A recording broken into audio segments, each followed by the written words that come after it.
ಅತ್ಯಂತ ಹೆಚ್ಚು ಸಂಭ್ರಮಿಸಿದಿರಿ. ಈ ಯತ್ನಾಳ್ ಉಚ್ಚಾಟನೆ ಆಗಿದ್ದನ್ನ ಬಹಳ ಜನ ಸಂಭ್ರಮಿಸ್ತಿದ್ದಾರೆ. ನಿಮ್ಮನ್ನ ಕೋಟ್ ಮಾಡಿದ್ದಾರೆ, ನೀವು ಬಹಳ ಸಂಭ್ರಮಿಸ್ತಿದ್ದೀರಿ. ಅವ್ರಿಗಿದ್ದಂತ ಅಡ್ಡಿ ಎಲ್ಲೋ ಇದ್ರದ್ದು ಪರಿಹಾರ. ಯತ್ನಾಳ್ ಅವರ ಉಚ್ಚಾಟನೆ ಸಂಭ್ರಮಿಸ್ತಕ್ಕಂಥ ಪ್ರಶ್ನೆ ಉದ್ಭವ ಆಗೋದಿಲ್ಲ.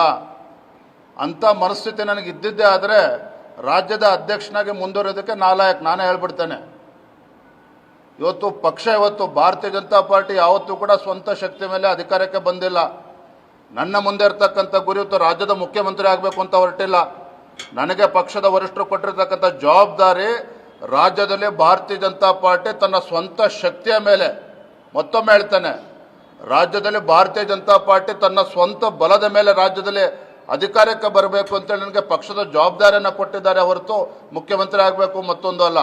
ಹಾಗಾಗಿ ನಾನು ನಮ್ಮೆಲ್ಲ ಮಾಧ್ಯಮ ಸ್ನೇಹಿತರ ಮೂಲಕ ನಮ್ಮ ಪಕ್ಷದ ಕಾರ್ಯಕರ್ತರಲ್ಲಿ ನಾನು ತಿಳಿಸ್ತಕ್ಕಂಥದ್ದು ಇಷ್ಟೇ, ಯಾವುದೇ ಇದರಲ್ಲಿ ಯಾರೂ ಕೂಡ ಇದರಲ್ಲಿ ಇಲ್ಲ. ಇವತ್ತು ಪಕ್ಷದ ವರಿಷ್ಠರು ಎಲ್ಲವನ್ನು ಕೂಡ ಸಾಕಷ್ಟು ಸಮಯ ಕಾದಿದ್ದಾರೆ. ಕಳೆದ 1 ವರ್ಷದಲ್ಲಿ ಯಾವ ರೀತಿ ಯಡಿಯೂರಪ್ಪನವ್ರ ಮೇಲೆ ಸವಾರಿಗಳು ಮಾಡಿದ್ದಾರೆ, ಯಾವ ರೀತಿ ಹೇಳಿಕೆಗಳು ಕೊಟ್ಟಿದ್ದಾರೆ, ಯಾರ್ಯಾರು ಏನೇನು ಕೊಟ್ಟಿದ್ದಾರೆ ನಿಮಗೆ ಗೊತ್ತಿಲ್ವಾಗಾದರೆ, ಅದು ನಾನು ರಾಜ್ಯದ ಅಧ್ಯಕ್ಷನಾಗಿ ಕಳೆದ 1 ವರ್ಷದಿಂದ ಯಾವ ತಾಳ್ಮೆಯನ್ನು ನಾನು ಅನುಸರಿಸಿದ್ದೇನೆ, ನೀವು ಅದನ್ನು ಮೆಚ್ಕೋಬೇಕು, ಒಪ್ಕೋಬೇಕು. ಆಗ ನಾನು ಇಷ್ಟೇ ಹೇಳ್ತೇನೆ, ನಾನು ಸಂಭ್ರಮ ಪಡ್ತಕ್ಕಂಥ ಸಂದರ್ಭನೂ ಅಲ್ಲ, ಭಾಳ ಜವಾಬ್ದಾರಿಯಿಂದ ಮಾತನ್ನು ಹೇಳ್ತಾ ಇದ್ದೇನೆ. ಇವತ್ತು ಆದರೂ ಕೂಡ ಯಾಕೆ ಪಕ್ಷದ ವರಿಷ್ಠರು ತೀರ್ಮಾನ ಮಾಡಿದಾಗ ಆ ಪಕ್ಷದ ತೀರ್ಮಾನವನ್ನು ನಾವು ಒಪ್ಕೊಳ್ಬೇಕಾಗ್ತದೆ, ಪಕ್ಷವನ್ನು ಮುನ್ನಡೆಸಬೇಕಾಗ್ತದೆ.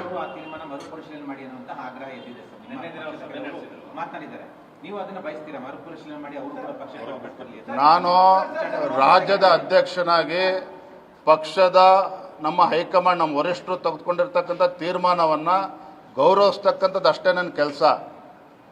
ಹೇಳಪ್ಪ ಬರೇ.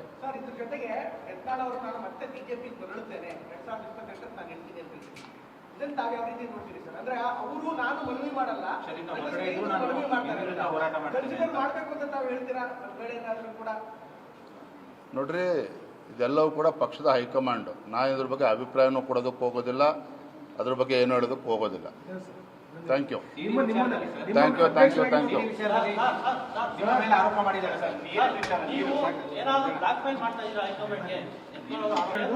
ಅತ್ಯಂತ ಹೆಚ್ಚು ಸಂಭ್ರಮಿಸಿದಿರಿ. ಈ ಯತ್ನಾಳ್ ಉಚ್ಚಾಟನೆ ಆಗಿದ್ದನ್ನ ಬಹಳ ಜನ ಸಂಭ್ರಮಿಸ್ತಿದ್ದಾರೆ. ನಿಮ್ಮನ್ನ ಕೋಟ್ ಮಾಡಿದ್ದಾರೆ, ನೀವು ಬಹಳ ಸಂಭ್ರಮಿಸ್ತಿದ್ದೀರಿ.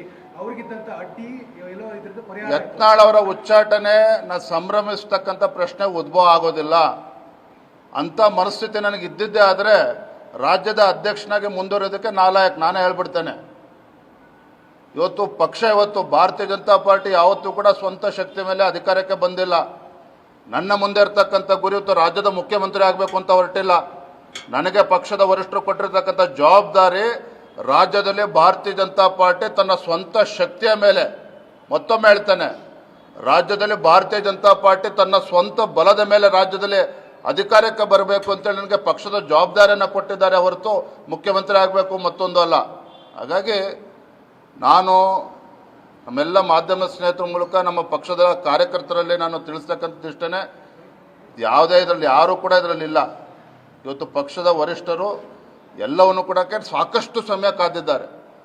ಕಳೆದ 1 ವರ್ಷದಲ್ಲಿ ಯಾವ ರೀತಿ ಯಡಿಯೂರಪ್ಪನವ್ರ ಮೇಲೆ ಸವಾರಿಗಳು ಮಾಡಿದ್ದಾರೆ, ಯಾವ ರೀತಿ ಹೇಳಿಕೆಗಳು ಕೊಟ್ಟಿದ್ದಾರೆ, ಯಾರ್ಯಾರು ಏನೇನು ಕೊಟ್ಟಿದ್ದಾರೆ ನಿಮಗೆ ಗೊತ್ತಿಲ್ವಾಗಾದರೆ, ಅದು ನಾನು ರಾಜ್ಯದ ಅಧ್ಯಕ್ಷನಾಗಿ ಕಳೆದ 1 ವರ್ಷದಿಂದ ಯಾವ ತಾಳ್ಮೆಯನ್ನು ನಾನು ಅನುಸರಿಸಿದ್ದೇನೆ, ನೀವು ಅದನ್ನು ಮೆಚ್ಕೋಬೇಕು, ಒಪ್ಕೋಬೇಕು. ಆಗ ನಾನು ಇಷ್ಟೇ ಹೇಳ್ತೇನೆ, ನಾನು ಸಂಭ್ರಮ ಪಡ್ತಕ್ಕಂಥ ಸಂದರ್ಭನೂ ಅಲ್ಲ, ಭಾಳ ಜವಾಬ್ದಾರಿಯಿಂದ ಮಾತನ್ನು ಹೇಳ್ತಾ ಇದ್ದೇನೆ. ಇವತ್ತು ಆದರೂ ಕೂಡ ಯಾಕೆ ಪಕ್ಷದ ವರಿಷ್ಠರು ತೀರ್ಮಾನ ಮಾಡಿದಾಗ ಆ ಪಕ್ಷದ ತೀರ್ಮಾನವನ್ನು ನಾವು ಒಪ್ಕೊಳ್ಬೇಕಾಗ್ತದೆ, ಪಕ್ಷವನ್ನು ಮುನ್ನಡೆಸಬೇಕಾಗ್ತದೆ.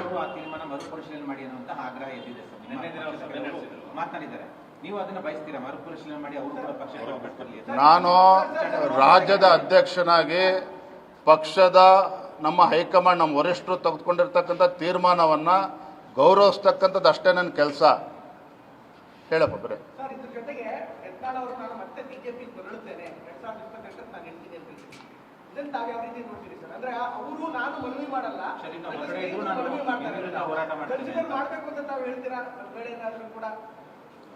ನೋಡ್ರಿ, ಇದೆಲ್ಲವೂ ಕೂಡ ಪಕ್ಷದ ಹೈಕಮಾಂಡ್. ನಾನು ಇದ್ರ ಬಗ್ಗೆ ಅಭಿಪ್ರಾಯನೂ ಕೊಡೋದಕ್ಕೆ ಹೋಗೋದಿಲ್ಲ, ಅದ್ರ ಬಗ್ಗೆ ಏನು ಹೇಳೋದಕ್ಕೆ ಹೋಗೋದಿಲ್ಲ. ಥ್ಯಾಂಕ್ ಯು ನಿಮ್ಮ thank you thank you thank you ನಿಮ್ಮ ಮೇಲೆ ಆರೋಪ ಮಾಡಿದ್ದಾರೆ ಸರ್. ಏನಾದರೂ ಬ್ಲಾಕ್ ಮೇಲ್ ಮಾಡ್ತಾ ಇದ್ದೀರಾ ಹೈಕಮಾಂಡ್ಗೆ? ಹೆಚ್ಚಿನ ವಿಡಿಯೋಗಳಿಗೆ ಪ್ರತಿಧ್ವನಿ ಯೂಟ್ಯೂಬ್ ಚಾನೆಲ್ ಸಬ್ಸ್ಕ್ರೈಬ್ ಮಾಡಿ, ಬೆಲ್ ಐಕಾನ್ ಕ್ಲಿಕ್ ಮಾಡಿ.